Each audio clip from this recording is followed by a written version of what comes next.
Hello everyone and welcome to the EVN Disrupt podcast. My name is Stepan Aslanyan. I'm the editor of the creative tech section here at EVN Report. My guest today was Stepan Aslanyan. Stepan is the co-founder and CEO of Hexact, a business intelligence platform based here in Armenia. We spoke about the problems that they are working to solve and the importance of business intelligence in improving the productivity of economies. Stepan, welcome to the show. Hi, thank you for having me here. I'm Stepan Aslanyan and ready to answer your Thank you questions. for being here. Stepan, let's start with a little bit of your background. How'd you get your career started and what got you interested in startups? It's a little bit complicated because my real profession is medical doctor. And You're a doctor? Yeah. Oh, I didn't know that. Physician. Okay. What specialty? Pediatrics. Nice. Then public health. Okay. Second education. But at the end of medical university, I realized that I'm more a business person than a doctor, and started changing my career. Had some small experiences in marketing. Yeah. It was, let's say, my first and last work that I was just an employee. It must be really hard to invest so much time in something as demanding as medicine and study for 6, 7, 8 years, and then decide one day that you're going to make a big, drastic change. In Armenia, I feel like, not just in Armenia, but especially maybe in Armenia, I often, when speaking with young people, I get a sense that people have a really hard time, grasping sort of the sunk cost fallacy, and they have a hard time changing courses, even if they think it's the right thing to do, just because they've spent so much time on one thing. How'd you make that decision? What was that like? I just made that decision when I decided that I just like another one than this one. At the same time, I liked medicine. That's why I finished the university. Right. A lot of people are asking why I finished. So I wanted to finish. I wanted to finish that course, to have that knowledge, because I am still sometimes using it. Yeah, for me it was okay, let's say. But whenever I decided that it's not mine, I started to work on different directions. Yeah. And it was beginning of 2000s, like the .com, boom, revolution, and many things happened. And I decided to open an e-commerce site in Armenia. It was 2003. Yeah. One of the biggest mistakes in my life. And yeah, for sure, after a few months, I decided that it was the stupidest idea in the world. What were you selling? I was amazed by Amazon. Okay. And I was doing a copy of Amazon like everything. Got it. It was like everything. What was it called? Nothing. It called Karpak.am. Okay. Yeah. So how long did that last? Few months. But during that process, I just realized that making websites is many, many times easier that everybody think about this. Right. And I just started to sell websites, and developers who did our websites started to do for customers the same. And then Smart Systems created our first company. We did about 10 years outsourcing, custom software, web development, everything, design, marketing, whatever we could sell. Right. It's purely business focused. Yeah. So when did you wrap up that company? I think it was 2011. I closed that company in 11 or 12. In the middle, I was managing other companies, don't have any relations to IT. And then I realized that I'm going back to e-commerce, and I joined a Menu Group team as a co-founder. Then I went to Georgia for about 4 years. Right. Yeah, then came back. So you were part of the founding team of Menu Group, which does Menu AM. Yeah, Menu AM, Menu G, Menu BY. Yeah. I was particularly managing, after a year, Georgian operations. Yeah. And at 2018, I exited the company, came back to Armenia, and founded Hexact at the beginning of 19. Right. That's interesting. So you've really seen the evolution of the Armenian tech ecosystem from the early days. From the dinosaurs. Yeah. Yes. And then you were part of one of the what became one of the bigger players in the Armenian tech ecosystem with the Menu Group, and now you're back at doing a startup. What are some interesting things you've observed over the 2 decades now that you've So been in at the beginning, space? when we were doing the smart systems, Yeah. I didn't even hear about the name like startup. Right. There wasn't a term startup. We were Right. just building websites. Right. It wasn't That's- product oriented. It was just service. Yeah, it was just service. Right. Like, I don't know, printing business cards, something like this. I think this startup hype started here last probably 10 years or something. Before it was just doing something. Right. What will someone pay me for? Right. Yeah. And many things happened during that smart systems period. We had many different, we called it projects, now it called startup. Right. Like we did Job AM, we did many other projects. We closed one of them, shut down another one, like gave to somebody, sold. Yeah. More than 10 projects. We called see. it project, but Right. Right. They were products. now it means like startup. Right. Got it. Yeah. That's an interesting. It's interesting how the Armenian startup ecosystem, or the tech ecosystem, I should say, evolved from really a service-based plus foreign companies having some branches here like Synopsys and stuff into really a product-oriented ecosystem where people are really building their own products for the global market. And that's what you guys are doing today with Hexact. So tell us a little bit about how the idea for Hexact came about and what problem you guys are solving. Most of developers don't like these insights, but my problem during this whole period was always that there are many technologies. I'm not developer and I never coded, but I always was in the technology, and I always saw that there are a lot of things that can be automated, but you need a small assistance of a technical person, a little bit developer, a little bit a person who is aware of tech, and it was always a problem for me to find a person, because probably he have to spend an hour on this, but you can spend weeks on finding this person. Right. Even hiring on Upwork, you have to wait. He has another project. He's not available today, tomorrow, but it takes an hour from him finally when you realize what it really matters. And it was always a problem for me. Then we were thinking about this, and this is how Hexact born. So the idea of Hexact is bringing all these existing, let's say, high technologies and a little bit advanced technologies that are available to any even middle developer or middle knowledge owner, but not available for me, let's say, or other businesses or other solopreneurs, entrepreneurs, just persons. Right. And we started to create, let's say, interfaces for them to use that technologies. Now we have about up to 100 full complete workflows that you can automate using our platforms without any coding skills, no code, no technical skills, nothing required. And you don't require any other account having on Amazon Cloud, AI, other systems, etc. But in behind, we are using all these cloud technologies, existing AIs and things like that are sound so fancy, but they're not so fancy. Right. In reality, they're much simpler than most they're very people. simple. Yeah. So what are some of these workflows that you guys are automating?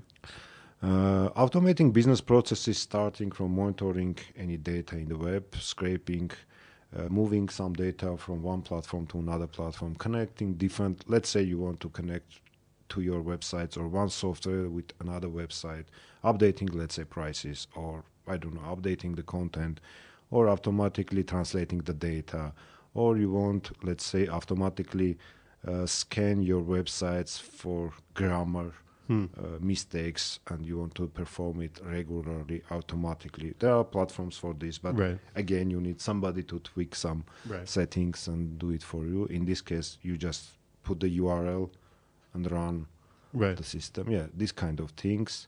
Translating, converting files or formats from one to another, sending to another systems, I don't know, this kind, anything that related to data transformation, data movement, I don't know, calculations, converting, etc. Are you guys using just a lot of like public APIs for that stuff, or have you Sure. built? We're using mainly not public premium APIs from mainly from Google and Amazon Right.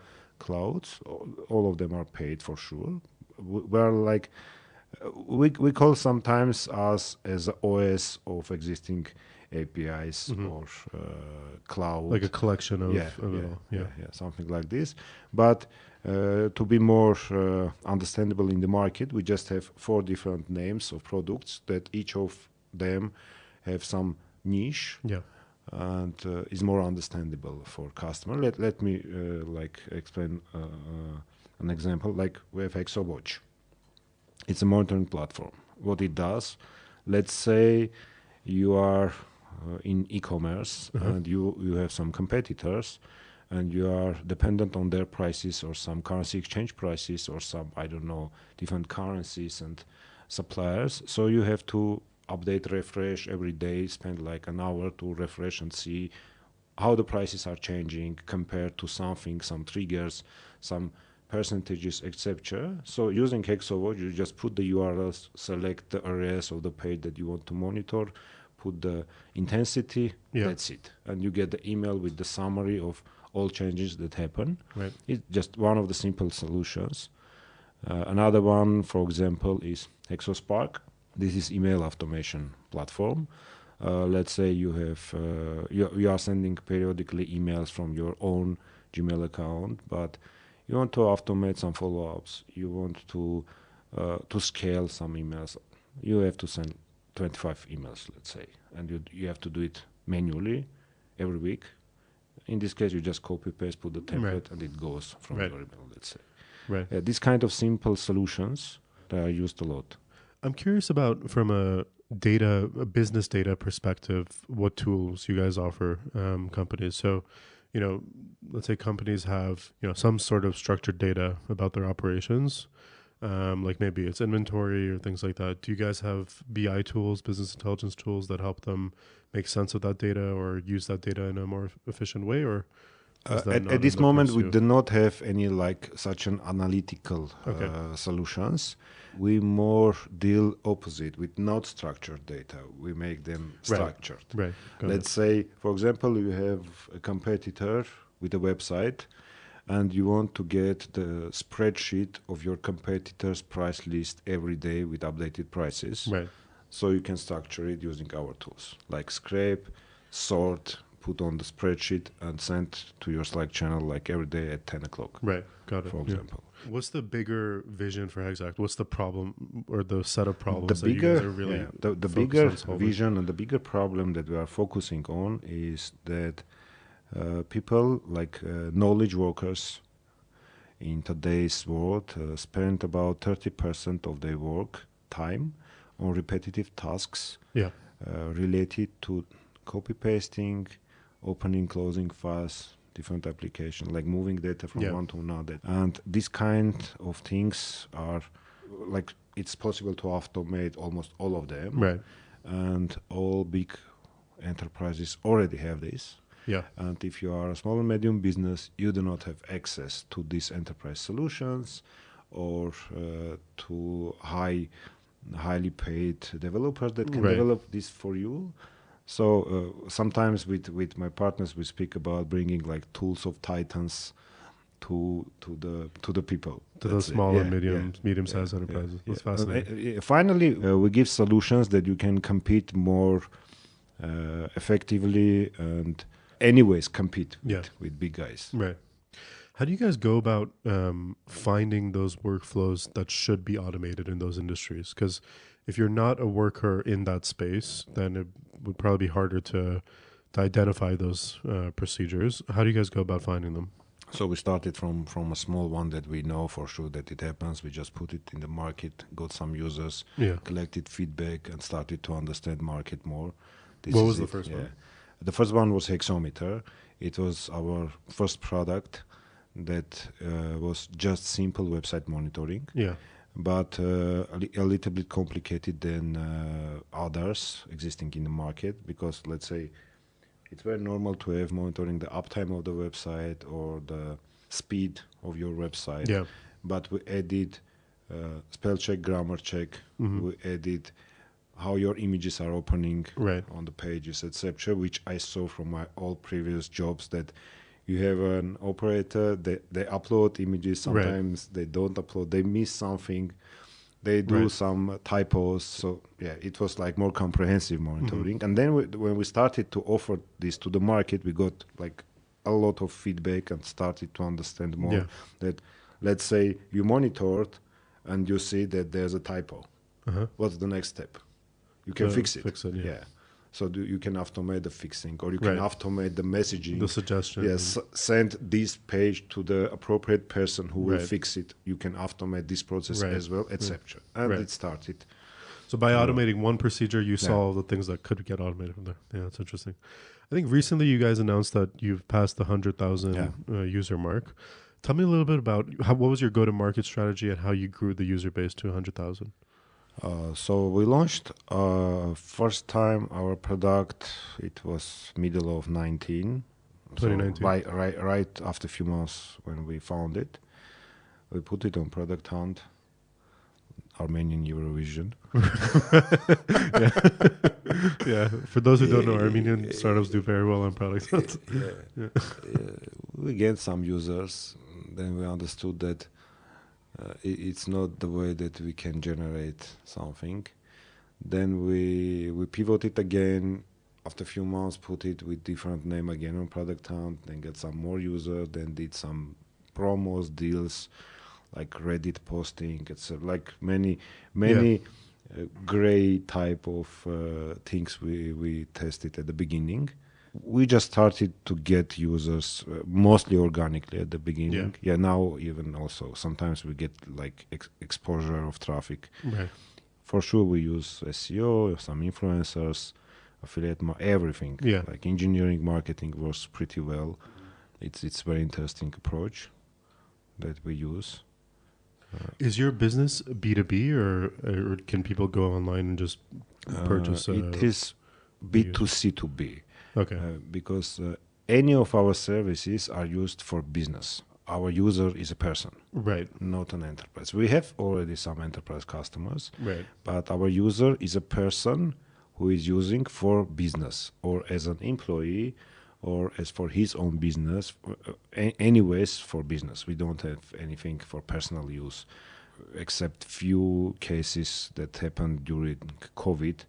We had some cases when just a person was monitoring the day when the vaccination will start in his city. Okay. He was just scrapping like websites whenever you can find information about vaccine. But it was like personal project type of thing. All automations and all services that we provide are exclusively for business. Mm-hmm. But again, our user is a person.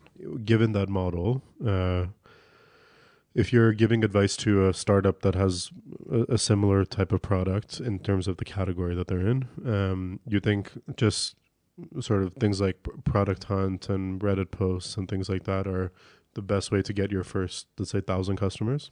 Not 1,000 customers, but at least a couple hundred of users. I would recommend to do more experiments and launch as fast as possible. Yeah. Also, this freemium type of products is working pretty well when you offer something for free, and if they want to scale, then they have to start paying. Right.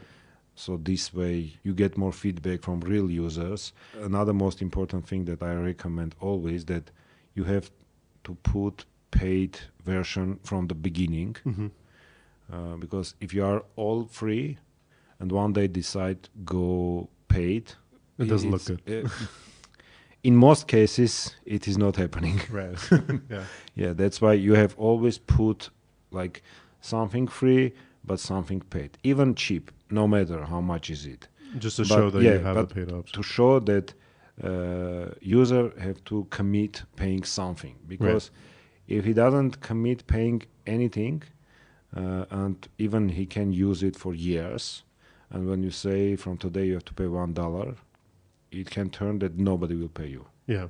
And I have that kind of examples, too many during these 20 years, Yeah. too many times. Yeah. Like Facebook today, it would be very difficult for them to start a $4.99 a month subscription feature for their accounts or something. Yeah, that's definitely true. I'm curious, you said the first few hundred from, the kind of just like scrapping by on Product Hunt and places like that. How do you make that scalable, that user acquisition?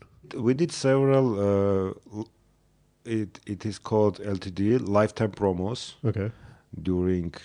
We're still doing it, and there are some other companies that are afraid of this, but I'm very recommending trying these campaigns as well. We're selling lifetime accounts for a really short period of time. What we get from this, it is very interesting because, yes, this person pays once, but he feels himself part of the product because the message is following. Like, it's a beta version, so we're selling limited number of paid accounts to the people who want to contribute.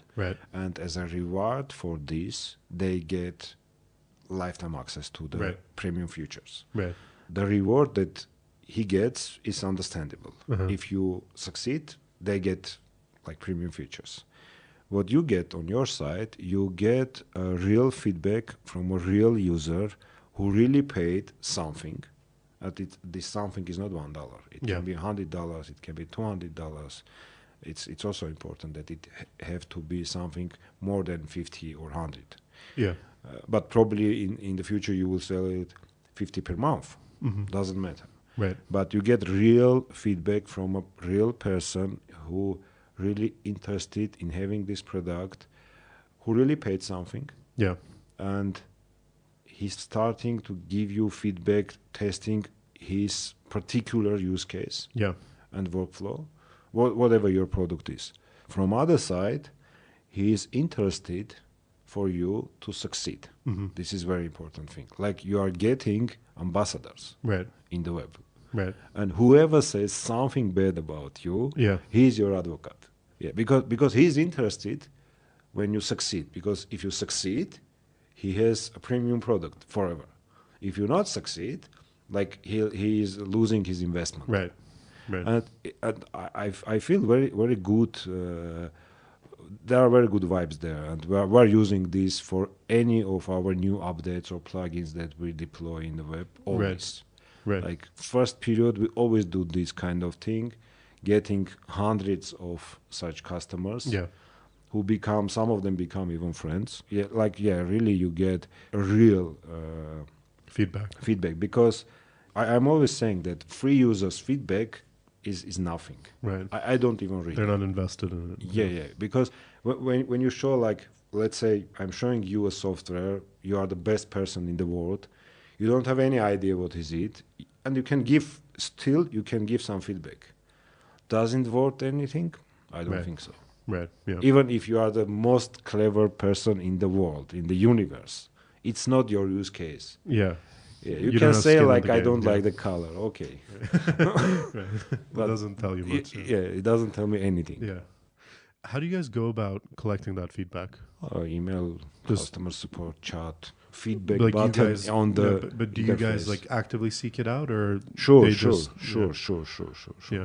that plays into your product development. Emailing, questioning. We offer 24/7 customer support, so when your customer knows that you have 24/7 customer support and there's no any limitations, the information comes by itself. Yes, also we put like these feedback buttons everywhere. Standard. It is like there are many best practices for this. And the feedback plays an important role in your product development, I guess. Sure. Let's talk a little bit about business intelligence and sort of workflow automation in general. So this is something that I would say over like the last 5-7 years has become really, really prominent in the North American market, especially.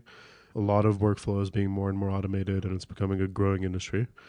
And in Armenia, I feel like it's kind of missing a little bit still. There's a lot of data scientists in Armenia. There's even a lot of business intelligence people and stuff, but they typically work for companies that do their business intelligence outsourcing to Armenia. So they're working for foreign companies, really. And one of the criticisms of Armenia's tech sector is that the tech sector doesn't have a big economic impact in terms of impact on the country's economy, because it doesn't do much to improve the productivity of the country's economy. Much of that productivity increase is done for the North American market or the European market and stuff, for understandable reasons. It seems like business intelligence should be something that can be adapted for any country, because for any country that has business sectors with data and stuff, they could use something like business intelligence tools. What needs to happen in order for that data-driven culture adoption to happen in Armenia, for companies in Armenia to start using your product and things like that? So as we are exactly that market, right? I am like pretty informed. Yeah, I can imagine about this, but let me just try to put some different data points here. Right. So the first important part is that, for example, in our case, we have a lot of customers who are in e-commerce and they are automating their workflows there. Yeah. Typically, let's say most of them selling on Amazon. Mm-hmm. So they have Amazon account, yeah, product listing, and they have to update the competition prices, suppliers. Their competition is again on Amazon. Their suppliers are again online. Right. Prices are open, transparent. They can see it. Yeah. And what you have to do is just to connect these numbers, put the process, and automate. Right. That's it. So we are supplying this demand. Mm-hmm. Armenian market. You are selling in somewhere. Right. On Nardos. Right. Your competitor is somebody else on front street who even don't have any computer. Right. So if you go there, you don't even see the price label on the product. Yeah. So there's no data-driven decisions. Right. Yeah. They are like smell-driven decisions, or I don't know. But they are same level personas. Same level of businesses. Yeah. When we are speaking about like other businesses again, let's say data scraping. Uh-huh. So we are automating a lot of data scraping processes when, for example, we have to collect a lot of data, analyze it, sort it, and then make some decisions. This is the demand, and we are supplying. In Armenia, the same. Most probably, this data again is not available online. Right. Or if it is available, maybe somebody can look manually, and he is not asking high salaries. So comparable to automation price, because automation also costs something. Yes, it's a little bit comparable with Armenian salaries. Right. Still, it's incomparable with US salaries, like 10 times lower. Yeah. But it's not 10 times lower than Armenian salaries. Right. This is another issue. So speaking about this, let's say that the demand in US market is way ahead of the demand of Armenian market, and what is demanded here probably was demanded 50 years ago there, and there's no solution for this. So it's a cost-driven thing. Like it's just because cost, labor is cheap. Technology, because whatever you want to automate, you need this data to be digital at the beginning. So if the data is not digital at all, then what to automate? I'm aware of this because I'm here like a long time ago in terms of this e-commerce things in Armenia, and a lot of computer shops, electronic shops even, didn't put any prices few years ago on their websites even. They started to put prices these last years during this COVID times when they were obligated to sell online because there wasn't any other option. Like before, few years ago, you couldn't see any price on any Armenian electronic shop. They had shop, you can see the item, no price. Because their competitor is waiting this price to put a little bit lower on his side and to and the market is very small. Right. All know each other. Yeah, that's why now they put, but again, it can be not up to date. You call, maybe you go. Yeah, and you need to it's call, actually you need 10% to more write on expensive. Facebook. Like on Facebook, you know, this is like very Armenian. On Facebook, they put something to sell, but there's no price. You have Right. to put the plus to get the Yes, price. that's right. What to Even if you automate? ask the You price in the can comment, they the will. only thing in Armenian market that you can automate is putting this plus. You guys should build a tool for that. Plus will matter. You know, we can do a tool for this if somebody will Pay for it. yeah, will pay, but I'm sure that nobody will pay for it. Yeah. So what to automate?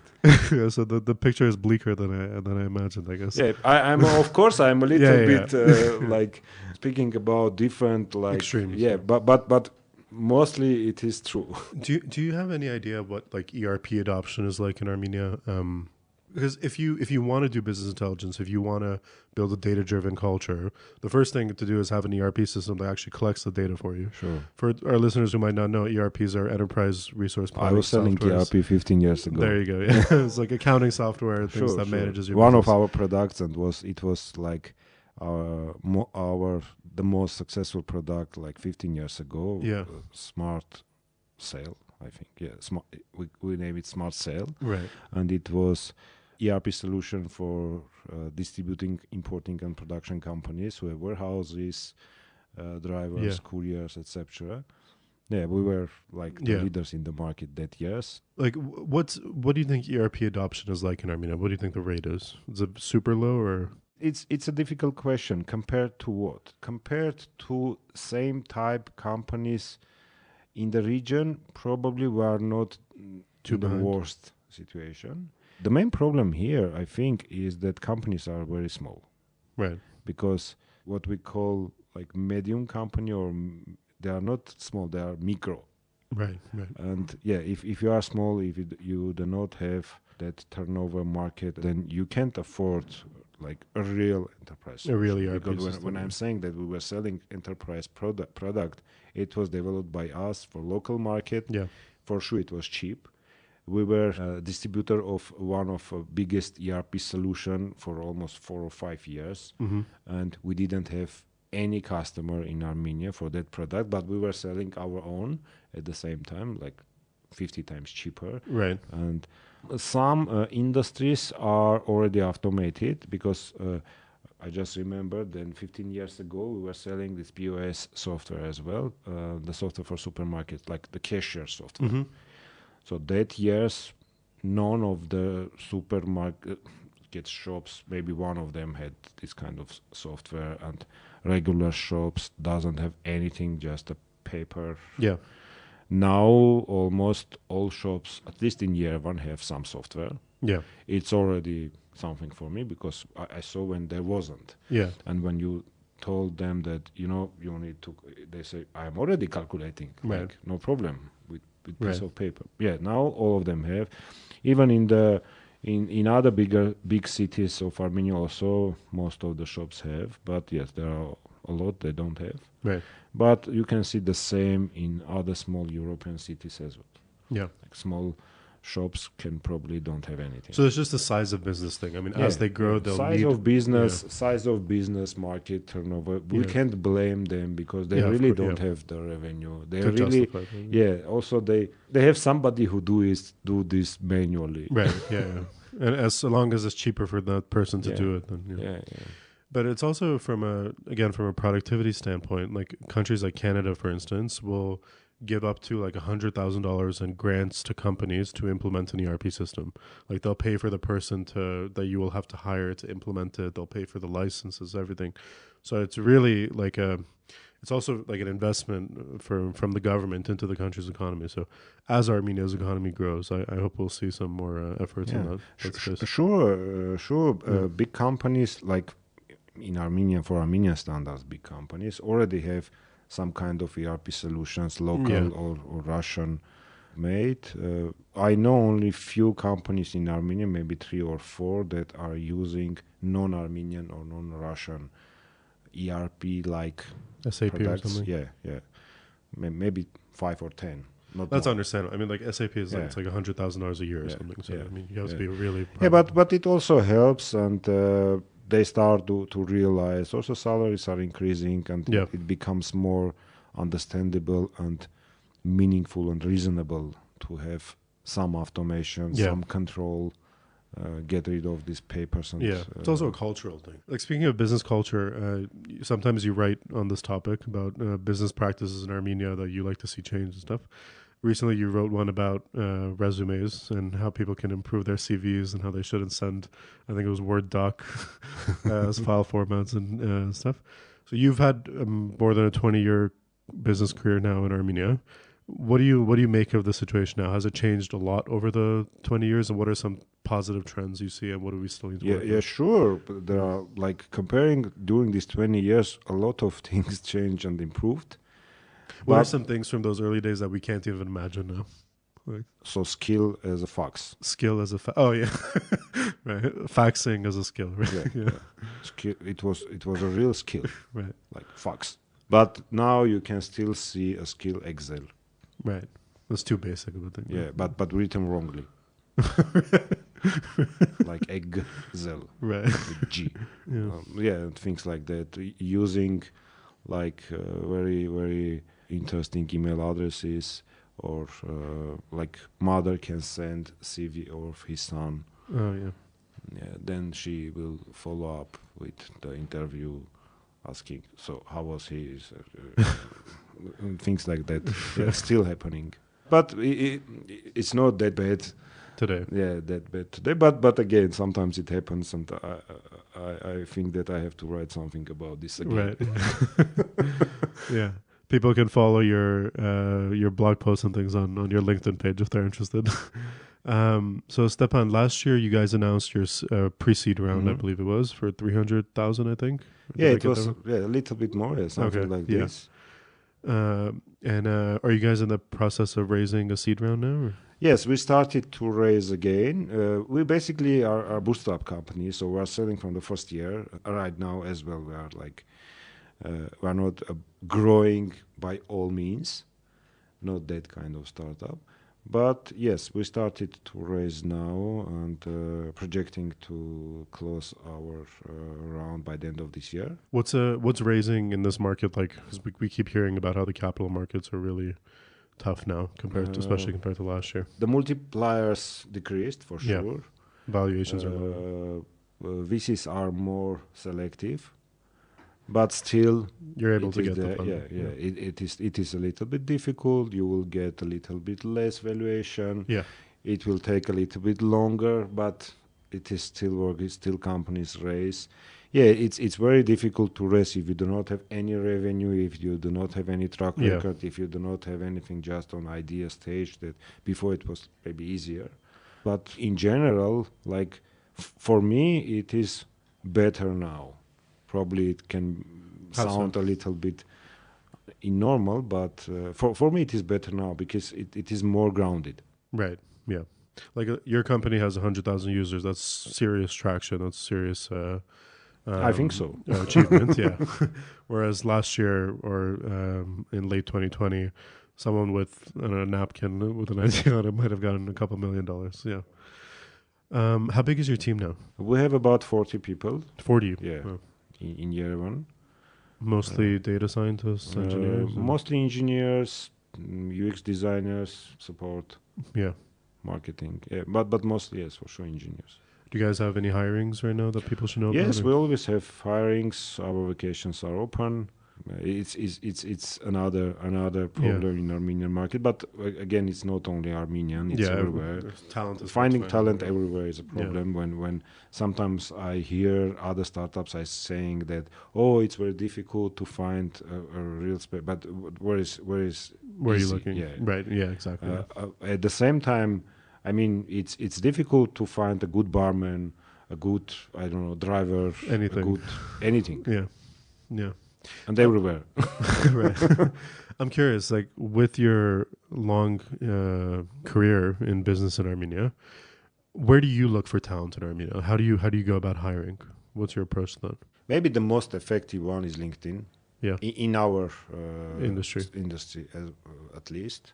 In other industries, can be Facebook post for other business can be like I don't know, different. But in our case, for sure, the most effective one is LinkedIn. For the Armenian market specifically, like, is there a type of company that you want to see that they've worked at, or is there something special about hiring in Armenia that you look at that might be different in the US? We basically hire people who want to work. Right. There are some companies, when we see that somebody work there, we will not hire ever. So the companies, when we know, at least we know that you are not working too hard there, Okay, so you use not to work.